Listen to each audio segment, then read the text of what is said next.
ఢిల్లీలోని కాంగ్రెస్ ప్రధాన నూతన కార్యాలయాన్ని ప్రారంభించినటువంటి రాహుల్ గాంధీ మాట్లాడుతూ మళ్ళీ ఎప్పట్లాగానే ఆర్ఎస్ఎస్ పైనైతే విరుచుకుపడ్డారు.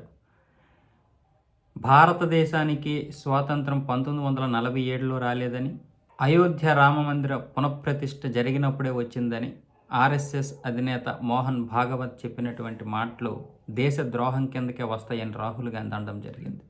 అలాగే ఆ రోజు స్వాతంత్రం కోసం పోరాడిన వాళ్ళందరినీ కూడా కించపరచడమే అని కూడా రాహుల్ గాంధీ చెప్పడం జరిగింది. ఇంతేకాదు ఆర్ఎస్ఎస్ అనే సిద్ధాంతాలతో భారతదేశం ఎప్పటికీ పోరాడుతూ ఉంటుంది. ముఖ్యంగా బీజేపీ ప్రభుత్వం మా సిద్ధాంతాలు మాకుంటాయి, ఆర్ఎస్ఎస్ సిద్ధాంతాలతో మాత్రమే బీజేపీ వెళ్తుంది. ఇప్పుడు కూడా బీజేపీకి అంటూ సొంతంగా సిద్ధాంతాలు ఏమీ లేవు. ఆర్ఎస్ఎస్ ఏది చెప్తే అదే చేస్తుంది. ఈ రెండు దొందే అని విమర్శించారు రాహుల్ గాంధీ. మరి 1947లో మనకి స్వాతంత్రం వచ్చిన తర్వాత జరిగిన చరిత్ర వక్రీకరణలు, హీరోల్ని జీరోల్ని హీరోలుగా చేశారు. ఇప్పటికీ మన చరిత్ర మనకు లేదు. దీని గురించి ఎవరు మాట్లాడరు. రాహుల్ గాంధీ గారికి అంతా తెలుసు.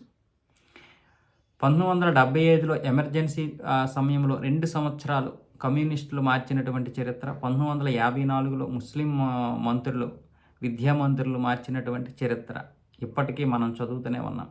దానితో ఈరోజు మనం ఈ సెక్యులర్లుగా ఇలా తయారయ్యాం.